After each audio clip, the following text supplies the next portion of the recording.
જય હિન્દ દોસ્તો, ફરી એકવાર હાર્દિક સ્વાગત છે તમારું મારી YouTube ચેનલમાં. આજે હું તમને જણાવવાનો છું ગુજરાતના સુપરસ્ટાર એવા અને ગુજરાતના શું કામ લોકપ્રિય અને ગુજરાતના જાણીતા સુપરસ્ટાર એવા હીરો વિક્રમભાઈ ઠાકોર વિશે તમને થોડી જાણકારી જણાવવા જઈ રહ્યો છું. જેમ કે વિક્રમભાઈ ઠાકોર જોડાયા છે ભાજપ જનતા પાર્ટીમાં. જે આગળ તમે બિલકુલ સાચું સાંભળ્યું છે. તો શું રિયાલિટી છે, શું વસ્તુ સાચી છે, શું આ વાત સાચી છે કે ખોટી છે, તેની આટલું ઝેડ ઇન્ફોર્મેશન જણાવવા જઈ રહ્યો છું. અને ભાઈ શું કારણોસર વિક્રમભાઈ બીજેપીમાં જોડાયા અને શું એવું કારણ હતું જેના લીધે વિક્રમભાઈ ઠાકોરને ભાજપ જનતા પાર્ટીમાં જોડાવવું પડ્યું અને અન્ય બીજી કોઈ પાર્ટીમાં કેમ ન જોડાયા વિક્રમભાઈ ઠાકોર, અને વિક્રમભાઈ ઠાકોરે શું નિવેદન આપ્યું છે, શું કામ જોડાયા છે તે વિક્રમભાઈ ઠાકોરે ખુદ કહ્યું છે. તો તેના માટે આપણે સાંભળશું. લાસ્ટમાં હું તમને તે વિડીયો બતાવવા જઈ રહ્યો છું. પણ તો ગાઈસ એની પહેલા તમે જો મારી ચેનલમાં નવા હોય તો પ્લીઝ યાર મારી ચેનલને સબસ્ક્રાઇબ કરીને ઓલ નોટિફિકેશન પ્રેસ કરી દેજો, જેનાથી અપ ટુ ડેટ અને આવનારા સમયની તમામ જાણકારી તમને મળી રહે. તો વિડીયોની શરૂઆત કરીએ. સૌથી પહેલા તેમના ફ્રેન્ડ ફોલોઈંગ વિશે વાત કરીએ તો તેમના હાલ ઇન્સ્ટાગ્રામ પ્રોફાઇલ પર તેમના 2 મિલિયન ફોલોવર્સ છે, એટલે કે 2 મિલિયન ફોલોવર્સ છે. તેનું શુદ્ધ ગુજરાતી કરીએ તો ભાઈ 20 લાખ લોકો તેમને ફોલો કરે છે.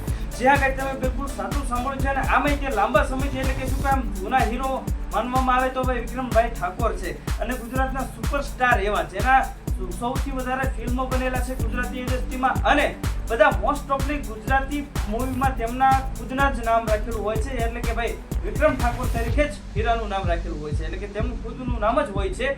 બધા જ મૂવીમાં તે હીરા તરીકે પાત્ર ભજવે છે અને હીરામાં તેમનું જ નામ ખુદનું જ નામ રાખે છે વિક્રમભાઈ ઠાકોર. જ્યાં કંઈ તમે બિલકુલ સાચું સાંભળ્યું છે. અને આના ઘણા બધા ચાહકો છે ગુજરાતમાં, જે ગુજરાતના ખૂણે ખૂણે તેમની ઓળખાણ હોય છે, એટલે કે નાનું નાનું છોકરું પણ તેમને ઓળખે છે. અને YouTube ચેનલ પણ છે, તેમાં તેઓ પોતાના સોંગ અને મૂવી પણ અપલોડ કરે છે. અને મેં તમને કીધું સૌથી મોટી વાત એ છે કે ભાઈ શું હકીકતમાં વિક્રમભાઈ ઠાકોર ભાજપ પાર્ટીમાં જોડાયા છે કે નહીં જોડાયા તેની ઇન્ફોર્મેશન જણાવવા જઈ રહ્યો છું. પણ જો ગાઈસ ફરી એકવાર કહું છું કે તમે જો ચેનલમાં નવા હોય તો પ્લીઝ યાર મારી ચેનલને સબસ્ક્રાઇબ કરીને ઓલ નોટિફિકેશન પ્રેસ કરી દો, જેનાથી અપ ટુ ડેટ મારી ઇન્ફોર્મેશન તમારી સુધી પહોંચતી રહે. તો આજકાલ સોશિયલ મીડિયાના મારફતે વાયરલ થઈ રહ્યું છે ઇન્સ્ટાગ્રામ, ફેસબુક, યુટ્યુબ વગેરે વગેરેમાં કે ભાઈ વિક્રમભાઈને મળી ગઈ છે ભાજપ સરકાર આપી છે ટિકિટ. જે આગળ તમે બિલકુલ સાચું સાંભળ્યું છે. અને વિક્રમભાઈ લડી રહ્યા છે ચૂંટણી અને ક્યાંક ક્યાંક જિલ્લામાં ચૂંટણી લડશે. તો તમારી જાણકારી માટે બતાવી દઉં ગાઈસ કે ભાઈ આ એકદમ અફવા છે, આ એકદમ તદ્દન ખોટી વાત છે. અને જે વિડીયો ને ફોટા જે વાયરલ થઈ રહ્યા છે, જે મેં થંબનેલમાં પણ યુઝ કર્યા છે, તે ફોટો અને વિડીયો AI દ્વારા બનાવવામાં આવેલા છે, AI થી જનરેટ કરવામાં આવેલા છે. એટલે આ બધા ફોટા ફેક છે અને આ એકદમ તદ્દન ખોટી વાત છે. વિક્રમભાઈ ઠાકોર હજી કોઈ પણ પાર્ટીમાં જોડાયા નથી. જે આગળ તમે બિલકુલ સાચું સાંભળ્યું છે. ફરી એકવાર રિપીટ કરું છું કે ભાઈ વિક્રમભાઈ ઠાકોર કોઈ પણ પાર્ટીમાં જોડાયા નથી ચૂંટણી લડવાના. બધી ફેક વસ્તુ છે અને AI દ્વારા ફોટો વિડીયો બનાવવામાં આવેલા છે. જે આગળ તમે બિલકુલ સાચું સાંભળ્યું છે.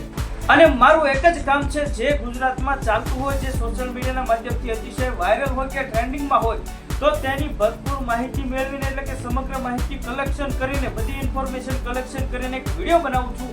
તેમાં શું હકીકત છે, શું સાચી વાત છે, તેની એક ઝેડ ઇન્ફોર્મેશન તમને આપું છું. અને મારું કામ એક જ છે, જે સત્ય છે તે તમારી સામે લાવવાનું. જે આ કાંઈ તમે બિલકુલ સાચું સાંભળ્યું છે. એટલે જ કહું છું કે જો તમે મારી ચેનલમાં નવા હોય તો પ્લીઝ મારી ચેનલને સબસ્ક્રાઇબ કરીને ઓલ નોટિફિકેશન પ્રેસ કરી દેજો, જેનાથી અપ ટુ ડેટ અને આવનારા સમયમાં જો વિક્રમભાઈ કોઈ પણ પાર્ટીમાં જોઈન થાય છે તો ટુ ઝેડ ઇન્ફોર્મેશન સાથે એક વિડીયો લાવીશ, જેમાં સમગ્ર માહિતી આવી જતી હોય છે.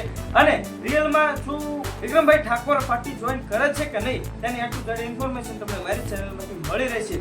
તો ફરી એકવાર કહું છું કે ગાઈસ તમારે જો ઇન્ફોર્મેશન સૌથી પહેલા જોયું હોય તો મારી ચેનલને તમે સબસ્ક્રાઇબ કરીને ઓલ નોટિફિકેશન પ્રેસ કરી દેજો, જેનાથી અપ ટુ ડેટ મારી ઇન્ફોર્મેશન તમારી સામે આવતી રહે અને સત્ય શું છે તે તમારી સમક્ષ હું લાવતો રહીશ. અને હવે મળીએ નેક્સ્ટ વિડીયોમાં. ત્યાં સુધી જય હિન્દ, જય ભારત.